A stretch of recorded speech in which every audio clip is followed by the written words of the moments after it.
Atracones de comida. Justo estaba leyendo, hay un efecto que se llama efecto de nuevo comienzo. Sí. Lo leía, o efecto borrón y cuenta nueva, ¿no? Que pasa cuando uno termina un ciclo y arranca uno nuevo. La típica es el primero de año, ¿no? Sí. Primero de año, cuando uno cumple años, sí. O los lunes incluso para algunas personas. Y unos flacos hicieron una investigación donde vieron cuáles fueron las búsquedas más importantes, ¿sí? Mayor cantidad de búsquedas en Google el primero de año. Y una de las cosas que encontraron fueron cambios de hábitos y específicamente cómo hacer dieta, ¿no? Claramente está circunscripto a los desfasajes de comida, digamos, a los excesos de comida que ocurren en todo el mundo después de Año Nuevo o entre las fiestas, ¿no? Uno come mucha cantidad de comida definitivamente, mucho más de la que está acostumbrado a comer, incluso mucho más de la que necesita, ¿sí? Ahora uno podría pensar, che, bueno, eso no es problemático de por sí, ¿no? Son circunstancias muy puntuales, muy específicas, donde uno come más. Y también por ende, y esto tiene que ver un poco con lo que decía antes de la investigación, donde uno trata de hacer, digamos, algunas cosas para subsanar, digamos, esos errores, ¿sí? Y además como para darle un nuevo comienzo, tiene como el impulso de los nuevos comienzos, ¿sí? Ahora, la pregunta es, che, bueno, ¿cuándo sí efectivamente algo de esto se vuelve problemático? Bueno, hay un trastorno muy puntual, hay un trastorno... O sea, la fiesta es normal... La fiesta es una cuestión excesiva. El problema es cuando es cotidiano. Total. Sí. En las fiestas hay algo excepcional, definitivamente, sí. Y hay algo excesivo. Ahora, eso no necesariamente es problemático, ¿sí? Sí. Hay un trastorno que es un trastorno mental, específicamente un trastorno alimenticio, que se denomina trastorno por atracón. Son atracones de comida. Son personas que sufren básicamente lo que sucede en las fiestas, esta cantidad excesiva de comida que ingieren, pero que la sufren gran parte del año, ¿sí? Los manuales diagnósticos hablan más o menos de 3 meses. Todos los días. Puede ocurrir todos los días, sí. Pero basta que sea problemático para que ocurra al menos una vez a la semana durante 3 meses. Sí. ¿En qué consiste esto? Bueno, consiste básicamente en personas que comen de forma excesiva y exagerada, incluso sin hambre físico, y esta es como una de las cuestiones más importantes que se resaltan. O sea, las personas no tienen hambre fisiológico, sin embargo comen la cantidad de comida en 2 horas, en un plazo de 2 horas, que es terriblemente excesiva comparado con la cantidad de comida que comerían en ese mismo periodo de tiempo otras personas. Sí, claro. Algunas personas llegan a ingerir la cantidad de calorías en esas 2 horas que una persona normal las podría ingerir, o que ellos mismos en un periodo normal los podrían ingerir en 2 días, ¿tanto? En 48 horas. Claro. ¿Sí? Imagínense el trastorno que significa y el impacto que significa para la salud de esta persona. Sí, claro. Y hay un componente psicológico que también es determinante, que tiene que ver con que comen hasta sentirse desagradablemente llenos. ¿Sí? Pensemos que la comida tiene un componente psicológico muy importante, ¿no? Digo, en mi último divorcio comía helado todos los días y era una de las pocas cosas que me calmaba, y esto hablo en términos personales, sí. Pero si uno se pone a pensar en la evolución del ser humano, ¿viste? Desde que nacemos, el bebé llora, le enchufan la mamadera, le enchufan la teta y se calma, ¿no? Hay algo que tenemos relacionado con la comida. La comida, mejor dicho, funciona como un regulador emocional. Nos calmamos cuando nos sentimos angustiados y comemos, ¿sí? Algo de esto pasa en el trastorno que estoy describiendo, el trastorno por atracón, donde las personas comen mucha cantidad de comida. Ahora, ¿cómo se diferencia este trastorno respecto a otros trastornos? Las personas que sufren de trastorno por atracón no hacen nada con ese excedente, ¿sí? O sea, ¿qué quiere decir esto? Que comen esa cantidad de comida y no hacen nada. Ahora voy a hablar de qué pasa cuando las personas sí hacen algo y en qué se transforma ese trastorno, ¿sí? La bulimia, la anorexia. Ese puntualmente es el... Pero no es el caso que estás hablando vos. No es el caso. En el atracón, como ves y se lo banca. Comes una cantidad excesiva de forma desagradable, incluso sin tener hambre, por 2 horas. Y queda ahí, ¿sí? Sí. A los psicólogos, ¿qué nos interesa? Che, bueno, ¿qué es lo que lleva a las personas a tener atracones? Que esto es una de las primeras cosas que uno trata de hacer en el motivo de consulta, en la terapia psicológica. Se sabe, los estudios lo que dicen es que hay una cuestión que es clave, que es fundamental, que ocurre antes de tener atracones de comida, que es básicamente tener una dieta, ¿sí? Los autores, hay como bastante consenso en 3 tipos de dietas, ¿sí? que preceden el atracón. Hay un tipo de dieta que tiene que ver con una dieta calórica. Hay personas que se proponen comer X cantidad de calorías muy por debajo de las calorías recomendadas o las calorías que necesitan. De nuevo, yo tengo como una visión bastante evolutiva y biológica de la psicología, ¿sí? Nosotros somos animalitos, fuimos creados, no me quiero meter en cuestiones religiosas y demás, pero bueno, fuimos creados, concebidos para sobrevivir en ambientes muy hostiles, donde la falta de comida era una de las cuestiones fundamentales. Había que cazar para alimentar. Total, y había periodos muy largos de inviernos donde realmente uno pasaba hambruna. Entonces, de repente, frente a una restricción calórica producto de un invierno muy crudo donde no había alimentos, pasaba un animal y me lo devoraba, lo atraconaba. No importaba nada más que comer y tratar de recuperar todas esas calorías que yo no había ingerido. Sí. Algo de este mecanismo muy primitivo se pone en juego cuando uno hace una dieta baja en calorías.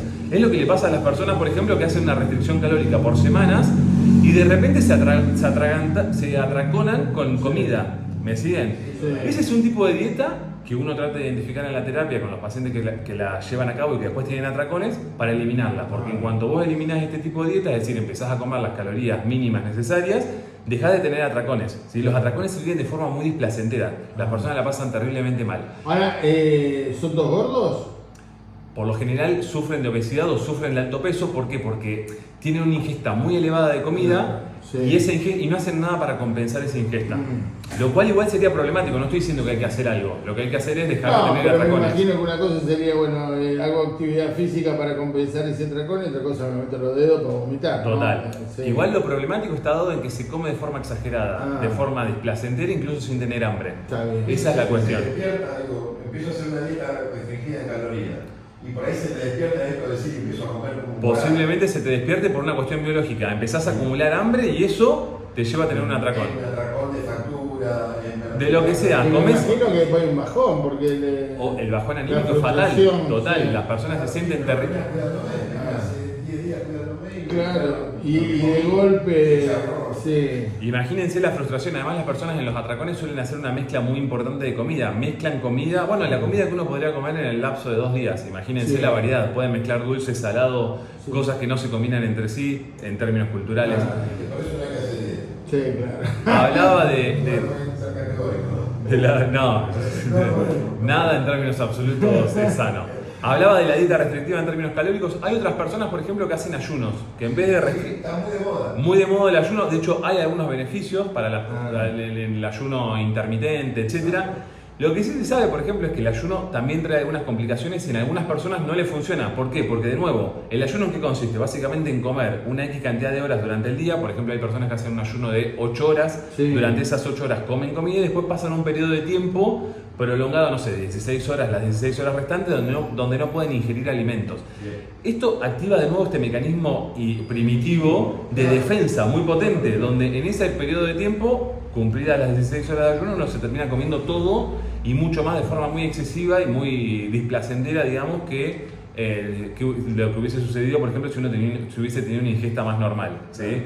Y después hay personas que hacen restricción de determinados alimentos. ¿Sí? La típica es, me prohíbo a mí mismo comer dulces, me prohíbo a mí mismo comer helado, me prohíbo a mí mismo comer chocolate o harinas, ¿no? Y se sabe, por ejemplo, que esto, en psicología lo que uno trata de prohibirlo, de alguna manera como termina apareciendo en la mente con un poco más de potencia. Sí. Cuando tratamos de prohibir determinados alimentos y tenemos esa regla tan rígida, lo que logramos o lo que terminamos haciendo es que ese alimento se nos imponga en la cabeza, ¿sí? Se nos imponga en la mente, terminemos accediendo a ese tipo de alimentos y ahí aparezca el fracaso absoluto, donde nada importa. ¿Sí? Claro. Entonces, más allá del tipo de dieta, cuando las personas tienen atracones de comida, lo que sabemos es que está precedido por esta cuestión de la dieta restrictiva de alguna manera. Ahora, lo que vos estás contando, estamos charlando con María un rato, está buenísimo el tema. Es cualquier cosa que te prohibís, qué sé yo, fumás, ¿no? Dejá de fumar y dejaste de fumar y fumás, agarrá un pucho una vez y ya está, a la mierda con todo el esfuerzo que hiciste antes. Lo mismo tiene que ver con dieta, lo mismo tiene que ver con dejar de hacer alguna cosa. Lo que pasa con la comida, tal vez con el cigarrillo, con el alcohol, con las drogas, pero digo, el etc. comportamiento es parecido en la frustración. Total, sí, no, ni hablar, genera eso. Nos pasa a todos, hay personas o características de personalidad que no le pasan. Bueno, está buena la pregunta. Hay personas que tienen una conducta normal, esperable y no problemática. Hacen el ayuno, lo hacen muy bien. Total. Comen de forma saludable, variada, los nutrientes que tienen que ingerir y la cantidad de calorías mínimas para subsistir y para estar de forma óptima. Total. Hay otros que no. ¿Qué pasa, por ejemplo, con las personas que sufren de atracones de comida? Exactamente lo que acabo de describir, pero no se quedan con el atracón. Llevan a cabo algún tipo de conducta. Los psicólogos hablamos de conductas compensatorias. Las conductas compensatorias pueden ser desde vomitar, tomar laxantes, diuréticos, hacer actividad física de forma excesiva. ¿Sí? Ese es el cuadro que se conoce como bulimia. ¿Sí? Las personas que sufren de bulimia pueden tener un peso normal o incluso pueden tener alto peso. ¿Sí? Pueden tener un peso elevado relacionado con la edad y con el sexo, etcétera. Pero lo que caracteriza a las personas que sufren de bulimia es justamente esto, que tienen una conducta compensatoria inmediatamente después de tener el atracón. Sí. ¿Sí? Esa conducta compensatoria hace que el ciclo del atracón, ¿sí?, se repita una y otra vez. ¿Sí? Tienen atracones de comida, tienen una conducta compensatoria, hacen dietas, purgan de alguna manera, toman laxantes diuréticos, se hacen enemas, etc. Sí. Y repiten el ciclo. ¿Sí? Sí. Más difícil de identificar, por esto que decía, porque el peso no fluctúa tanto. Son personas que tienen peso, pueden tener peso normal o están excedidos de peso, pero podrían tener un peso normal. Sin embargo, lo que caracteriza una vez más este trastorno es el malestar emocional que genera. ¿Sí? Claro. Y a diferencia de la anorexia, sí, que en la anorexia, a diferencia del trastorno por atracón y a diferencia de la bulimia, en la anorexia hay bajo peso. Las personas tienen una restricción calórica suficiente al punto de tener un bajo peso, y esto es lo que marcan los manuales diagnósticos, un bajo peso que está dado básicamente por no tener la cantidad de masa, digamos, grasa necesaria para vivir, ¿sí? Sí. Para sostener un estilo de vida. O sea, en la bulimia hay un atracón, en la anorexia no. En la anorexia podría haber atracón, pero lo que se caracteriza por la anorexia es un bajo peso. Las personas pueden llegar a estar hasta incluso desnutridas. Sí. E incluso el tratamiento psicológico es distinto. ¿Por qué?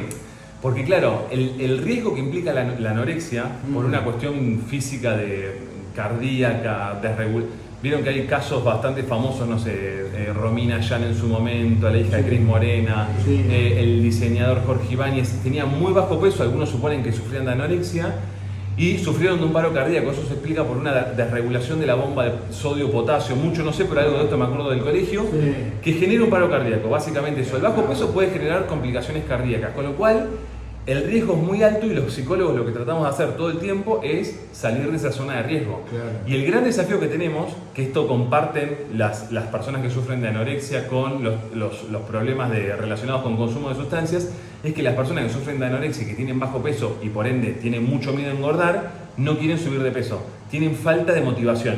Y esta es como una de las grandes adversidades que tenemos en todos los tratamientos psicológicos. Las personas que consumen sustancias y que quieren dejar de consumir, bueno, no los que quieren, pero sí los que consumen sustancias, y los que sufren de anorexia no tienen motivación para el cambio. Y es como el gran componente, el gran desafío que tenemos los psicólogos. Estos son como los cuadros más comunes, hay otros, pero estos son los más comunes de los cuadros, de los trastornos alimenticios. Pregunta boluda, porque te pide tampoco nos conocen esto de las preguntas boludas. Yo una o dos preguntas boludas por nota.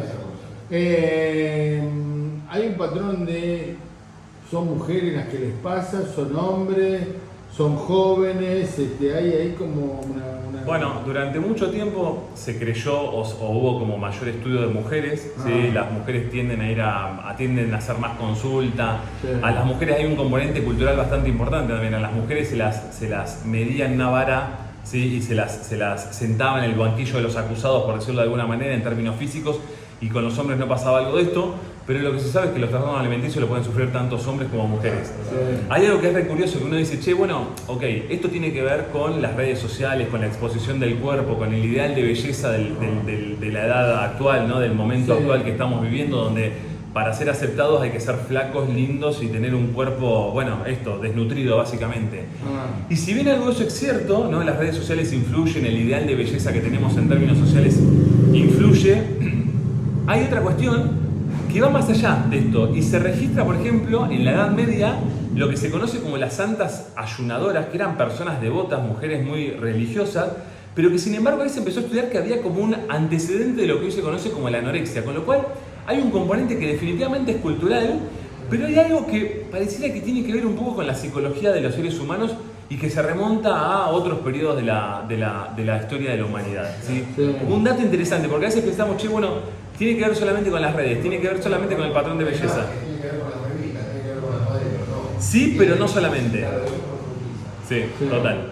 Tengo un mensaje de un oyente, no voy a decir la identidad, ¿no? Y dice, toda la vida con el problema contrario tuve. Creen que no es un problema. Cuando estoy mal no puedo comer nada de nada. Probé de todo, pastillas para el apetito, proteínas, creatina y no puedo superar los 52 kilos.